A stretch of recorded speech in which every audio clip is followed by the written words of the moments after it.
नमस्ते दोस्तों। आज मैं आपको एक ऐसी सच्ची कहानी सुनाने जा रहा हूं जिसे सुनकर आपके रोंगटे खड़े हो जाएंगे।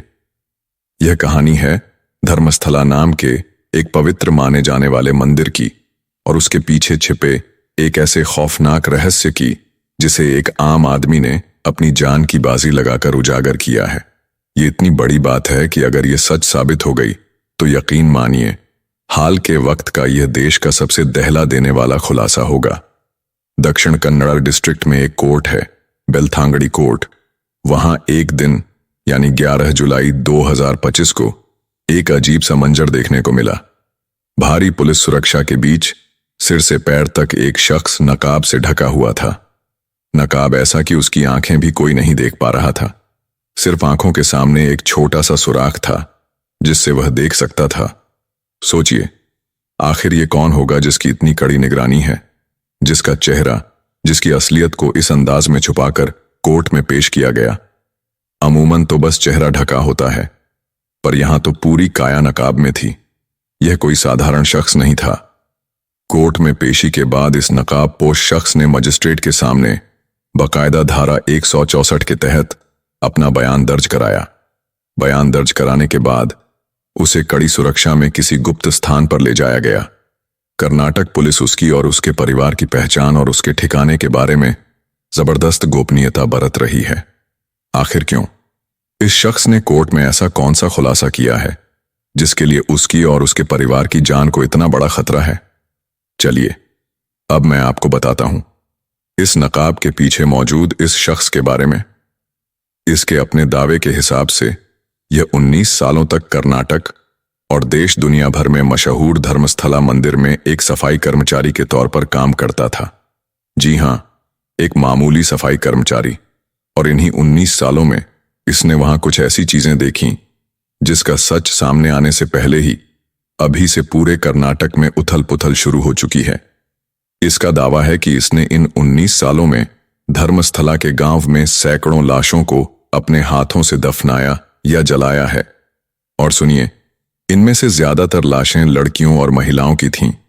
इनमें से भी ज्यादातर वो लड़कियां और महिलाएं थीं जिनका रेप करने के बाद कत्ल किया गया और फिर खुद इसने धर्मस्थल मंदिर प्रशासन के हुक्म पर उन लाशों को जलाकर या दफनाकर ठिकाने लगा दिया। मजिस्ट्रेट के सामने बयान दर्ज कराने से पहले धर्मस्थला संस्थान के इस पूर्व सफाई कर्मचारी ने दक्षिण कन्नड़ डिस्ट्रिक्ट के एसएसपी के नाम एक शिकायत पत्र भी लिखा था। इस कंप्लेन लेटर में कायदे से धर्मस्थला में एक सफाई कर्मचारी के तौर पर गुजारे उसके पूरे 19 सालों की कहानी थी। और उस शिकायत पत्र के बाद ही 11 जुलाई को नकाब में छुपाकर इस सफाई कर्मचारी को बेलथांगड़ी कोर्ट में पेश किया गया था। और एक बात, जब ये नकाबपोश सफाई कर्मचारी पुलिस के पास अपनी शिकायत पत्र लेकर गया था तब उसके हाथ में एक बोरी थी। आप जानते हैं उस बोरी में क्या था? एक इंसानी खोपड़ी। सफाई कर्मचारी का दावा है कि जिन सैकड़ों लाशों को उसने दफनाया ये उन्हीं में से एक खोपड़ी थी। वो सिर्फ पुलिस को यकीन दिलाने के लिए अपने साथ ये सबूत लेकर आया था। सोचिए कितना हिम्मत वाला होगा यह आदमी। तो इस नकाबपोश शिकायतकर्ता या गवाह के मुताबिक 19 साल की नौकरी के बाद जब इसके अपने परिवार की एक लड़की के साथ यही सब कुछ हुआ, मतलब उसे भी मारकर ठिकाने लगा दिया गया। अब डर ऐसा कि मुझे और मेरे परिवार को भी ना मार दे, यह सोचकर 2014 की एक रात ये अपने पूरे परिवार के साथ धर्मस्थला से छुपते छुपाते भाग गया। इसके बाद कर्नाटक के पड़ोसी राज्यों में ये छुप छुप कर और डर डर कर अपनी जिंदगी बिताता रहा। एसएसपी को दी शिकायत पत्र के मुताबिक 19 सालों का वो जख्म उसे अंदर ही अंदर परेशान करने लगा था। उसे पता था कि वो लोग जिनके काले राज उसने देखे हैं कभी भी उसे ढूंढ लेंगे और मार डालेंगे। बस इसी के बाद इसने दक्षिण कन्नड़ डिस्ट्रिक्ट एएसपी को लेटर लिखा और फिर अपनी मर्जी से 11 जुलाई को कोर्ट पहुंचकर मजिस्ट्रेट के सामने अपना बयान दर्ज कराया। इतना ही नहीं, इसने अपने शिकायत पत्र के आखिर में यह भी लिखा है कि वो इस मर्डर में शामिल तमाम लोगों के नाम सबूत के साथ दे सकता है। कोर्ट और पुलिस को यकीन दिलाने के लिए इस गवाह ने धर्मस्थला के गांव में खुदाई कर वहां से 2 लाशें निकालकर उनकी तस्वीरें भी बतौर सबूत पेश की हैं। शिकायत पत्र में वो ये भी कहता है कि अगर उसे कुछ हो गया तो भी सच्चाई ना मरे। इसीलिए उसने सारे सबूत सुप्रीम कोर्ट के वकील केवी धनंजय को भी सौंप दिए हैं। यह दिखाता है कि वह कितना दृढ़ संकल्प है। पर यहां एक अजीब बात है। इस गवाह की शिकायत पर कर्नाटक पुलिस ने एफआईआर तो दर्ज कर ली है, लेकिन अभी तक तहकीकात शुरू नहीं की है।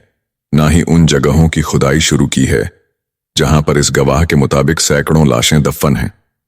कर्नाटक के गृह मंत्री से जब पूछा गया कि पुलिस जांच शुरू क्यों नहीं कर रही है, तो उनका जवाब था कि पहले कोर्ट का डायरेक्शन आ जाए। यह बात कई सवाल खड़े करती है ना? इस एक गवाह के सामने आने भर से अब अचानक वो लोग भी सामने आने लगे हैं जिनका कोई ना कोई अपना गायब है या फिर रहस्यमयी तौर पर उसकी जान गई। आपको याद है 2003 में एक मेडिकल स्टूडेंट सुजाता भी इसी धर्मस्थला से रहस्यमयी तौर पर गायब हो गई थी। तब उसकी मां दर दर भटकती रही, पर पुलिस ने रिपोर्ट तक दर्ज नहीं की थी। अब इस नकाबपोश गवाह के सामने आने से जैसे ही पूरे मामले के खुलने की उम्मीदें बढ़ने लगी हैं, सुजाता की मां इंसाफ की आस लिए फिर से धर्मस्थला पुलिस के पास फरियाद लेकर पहुंची। इस बार फर्क साफ नजर आया। धर्मस्थला के एएसपी ने सुजाता मिसिंग केस में एफआईआर दर्ज कर जांच का भरोसा दिया है। सौजन्या, अनन्या, नारायण और यमुना, वेदावल्ली, पद्मलता, यूडीआर फॉरेस्ट और लॉर्ड्स डेथ केस, ये उन सैकड़ों रेप, मर्डर, गुमशुदगी के केसों में से हैं जिनका सच आज तक बाहर नहीं आया। तो क्या अब इस एक गवाह के सामने आने से तमाम गड़े मुर्दे अब बाहर आएंगे? कर्नाटक में इसे लेकर आवाज उठनी शुरू हो चुकी है। कर्नाटक सरकार से इस पूरे मामले की तह तक जाने के लिए स्पेशल इन्वेस्टिगेटिव टीम एसआईटी बनाने की मांग की जा रही है। आने वाले दिनों में इस मांग के और जोर पकड़ने की उम्मीद है। जिस धर्मस्थला और उसके आसपास के गांव के बारे में इस सफाई कर्मचारी ने जो सनसनीखेज खुलासा किया है, वो धर्मस्थला मंदिर मैंगलुरु के पास नेत्रावती नदी के किनारे बसा एक बेहद प्राचीन मंदिर है।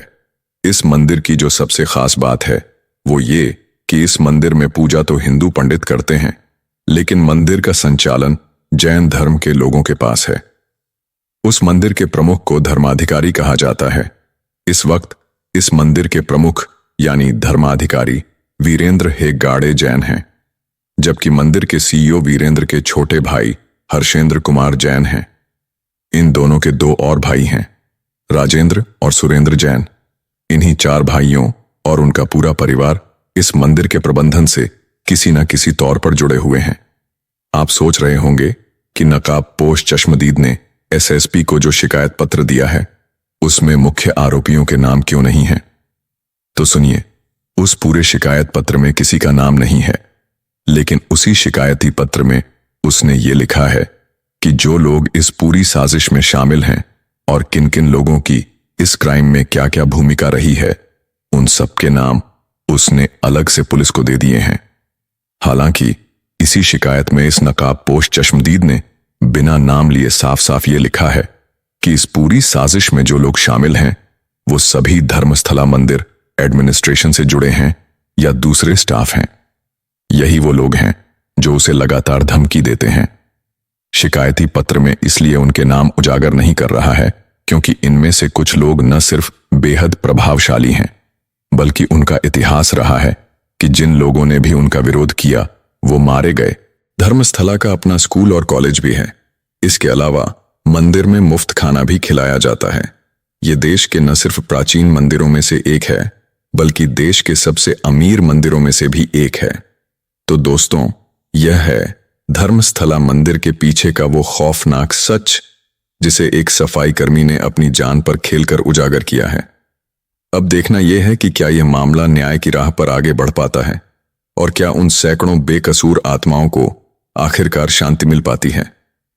अगर ये कहानी आपको पसंद आई हो तो लाइक, शेयर और सब्सक्राइब जरूर करें। धन्यवाद।